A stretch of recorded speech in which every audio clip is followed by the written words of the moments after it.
人到30，多少要面对一些现实，比如钱包开始比脸还干净，头发掉的比存款还快。最恐怖的是，连运气都变得像我前女友一样，忽冷忽热，难以捉摸。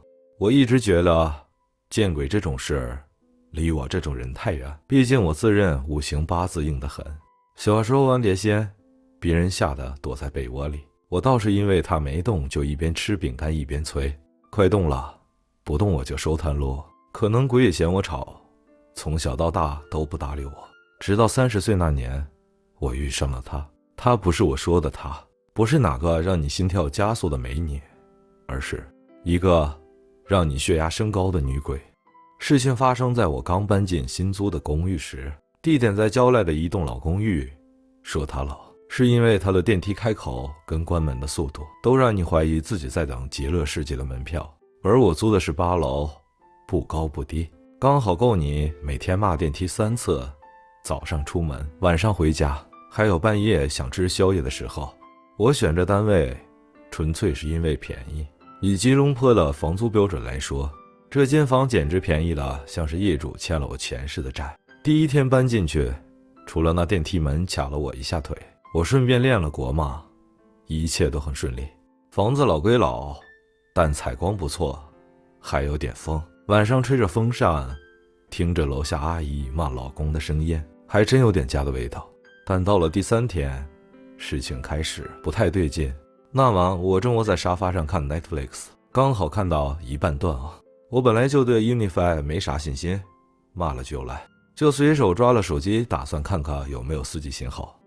正当我低头滑手机的时候，余光瞄到电视屏幕上有个影子一闪而过，我愣了一下，心想是不是自己眼花。转头一看，电视已经黑屏，但屏幕上清楚映出我背后站着一个人。我很冷静地转回头，没事，后面没人。然后我再转回电视，还是有。那一刻我才知道，原来一个正常男人的神经其实比拉面还脆。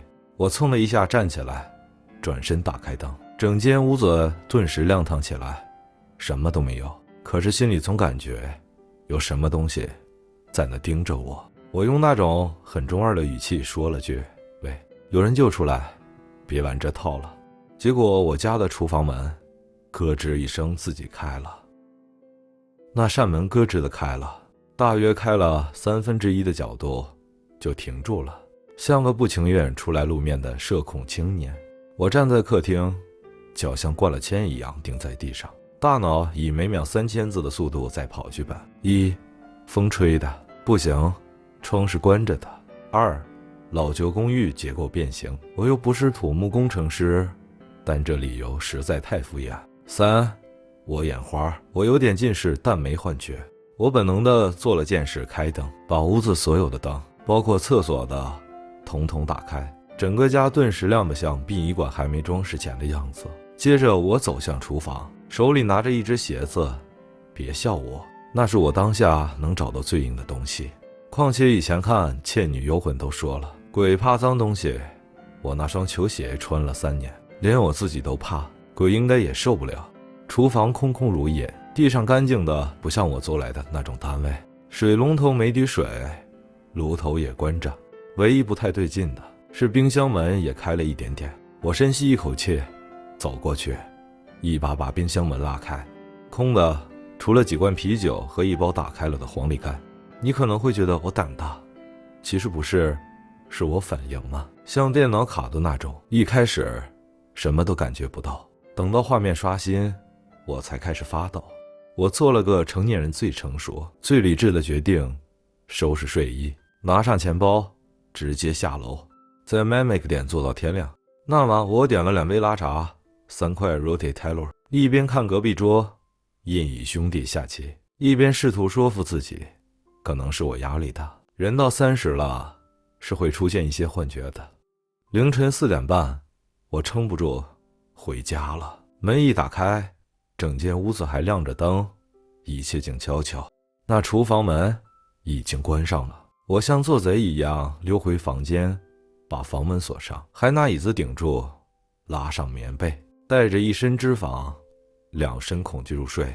第二天一早，什么都没发生。我甚至有点怀疑自己前晚是不是梦游了。直到我打开冰箱门，看到里面那包黄梨干，原本封口好好的，现在散了一地，还多了一个牙印。我，一个单身30年的男人，家里没女人，也没宠物，更没在冰箱里放牙齿。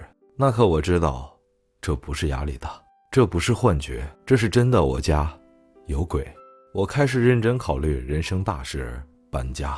可租约刚签不久，违约要赔2个月租金，房东还特别热情说，如果我提前退租，他就顺便把押金也没收。我一边骂那死鬼房东，一边决定先对付这个真鬼。从那天起，我开始和他同居。没错，我是说他，因为他似乎确实是女的。比如每当我洗完衣服没及时晾，他会帮我打开阳台门，甚至把晾衣杆推出来。我忘了关厕所灯，他会在半夜啪一声帮我关掉。有次我夜里上厕所，看到厕所镜子上出现一行用水漆写的字，牙膏盖记得关。那一刻我差点跪下认妈，可他并不恶意，甚至有点向我妈附体。只是你知道的，男人30岁还单身，是因为我们不想被人管，更别说是被一个死了的女人管。我开始试图沟通，喂，你叫什么名字？没有回应。你住着很久了吗？厨房灯忽然闪了一下。你寂寞吗？客厅风扇突然咯哒一声响起。那你晚上能不要再开我衣柜了吗？我是真的会吓得睡不着。卧室门咔的一声锁上了，像个耍脾气的小女生。那一刻我有种强烈的错觉，我好像又在谈恋爱了。他不吓我，不闹我，只是偶尔冷冷地表达不满。比如我在客厅乱丢袜子，他会帮我叠好，再放进垃圾桶里。我熬夜打电动，他就灌我电源。最厉害的一次，是我半夜喝醉回来，倒在沙发上，醒来时发现自己睡在床上，还盖好被子，连手机都插好充电。这鬼照顾的比我前女友还细致。当然，我也不是毫无回报。有次我煮泡面，顺手放了2个蛋，居然忘了调味包。刚想倒掉，桌上莫名多出一包旧的妈咪调味粉，还是我几个月前吃剩的。他不但做鬼家政，还会翻我救火补给，简直是阴间版保姆。所以你说我能搬走吗？我那时真有点动摇了。人啊，是种适应力极强的生物。我从一开始吓得去 Mamic 店避难，到后来每天回家跟他打招呼，我回来了，今天又迟了点，不好意思。他当然不会回我话，但会以一种微妙的方式回应。比如我回家一打开灯，电饭锅刚好跳成保温；又比如厕所的热水器自动加热好，水温刚刚好，像我喜欢的那种42度，洗到你差点唱得出来。他像是一个无声的室友，一个不吃不喝不争不抢只会默默做事的室友。讲真的，比我以前和租的大学朋友好100倍。那人除了会抢我鸡蛋和 WiFi 密码，啥忙都不帮。但日子久了，问题就来了，他开始吃醋了。你没听错，鬼也会吃醋。那次是我带了个女生回家，别误会，不是什么激烈的事，就是个相亲对象。我们约了晚餐后，他说想上来看看我住的地方。一个普通的夜晚，一对普通的男女，一个普通的客厅。直到我准备倒杯水，灯突然啪的灭了。我愣住，那女生也吓了一跳。我正想解释什么，她背后的风扇自己转了起来，转得飞快，像在跳水上芭蕾。她一边尖叫一边抓着我说，你家是不是有不干净的东西？我干笑2声，哈，风扇好像短路了啦，旧的吗？其实是新买2个月Panasonic 正版。她转头就说，我觉得你很奇怪，然后抓起包包就冲出门，连我的防狼喷雾都还没收回来。我站在客厅叹了口气，你这样我真的很难脱单，你知道吗？风扇立刻停下，灯也恢复了亮度。他还真是有选择性的配合，不让你谈恋爱，但愿意帮你省电。从那天起，我知道他开始占有我了。我做饭时，他会把2人份的饭煮好；我出门约会，他会把闹钟定错时间让我迟到；我打电话讲甜言蜜语，他会让我信号断断续续，听起来就像我在地下停车场。我一度怀疑自己是不是太久没谈恋爱，寂寞到连灵异都觉得有市场。有天我试图谈判，开口说：“你知道我们这样是不健康的，对吧？你也要往前走啊，不要困在我这里。”那天晚上，我做了个梦，梦里他坐在客厅沙发上，穿着白衣，长发遮脸，一声不响地看着我。他没说话，但那种我爱你但我放手的眼神比港剧还真挚。我醒来时，家里干干净净，连厨房都没有多余的碗筷。那天之后，他好像消失了。我本该松一口气，却莫名有点空虚。他离开了那段日子，刚开始我还挺轻松的。你看嘛，灯不会自己灭，水龙头不会半夜滴答响，镜子也不会再写记得擦干脸盆之类的鬼话。屋子一下子安静的像是单身男人的心。我甚至约了几个女生回来吃饭，还成功发展成一个短暂的恋情。说是短暂，是因为他又回来了。事情发生在我们交往满1个月的那天，我记得很清楚，因为我特地煮了一锅咖喱鸡，买了瓶红酒，还在 Shopee 订了一条看起来很贵其实很便宜的桌布。他坐在我对面，一边咬着鸡翅膀，一边夸我：“哇，你真的很会煮诶，怎么学的？”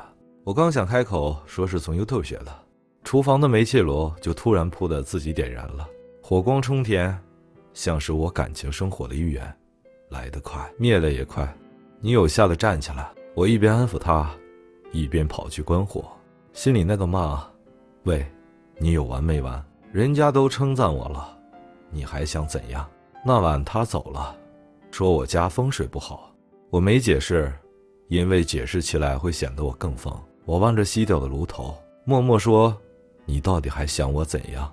客厅的钟滴答响了一下，接着电视自己打开了，跳出 Netflix 的主页面，选中的影片是《灵异鬼女友》。那一刻我笑了，苦笑。你这是打翻醋坛子了面。电视画面没动，但我听见耳边传来一声轻轻的叹气，像是风，又像是梦里的回音。我突然明白，他不是不想走，是放不下。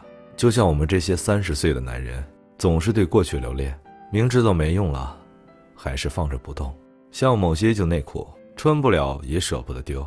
我坐在沙发上，对着空气说：不如这样，我们来做个约定。没回应，但我还是继续讲。反正我也习惯了一个人说话，你可以偶尔回来，帮我开灯、收衣服，提醒我喝水，但感情的事就别插手了，好吗？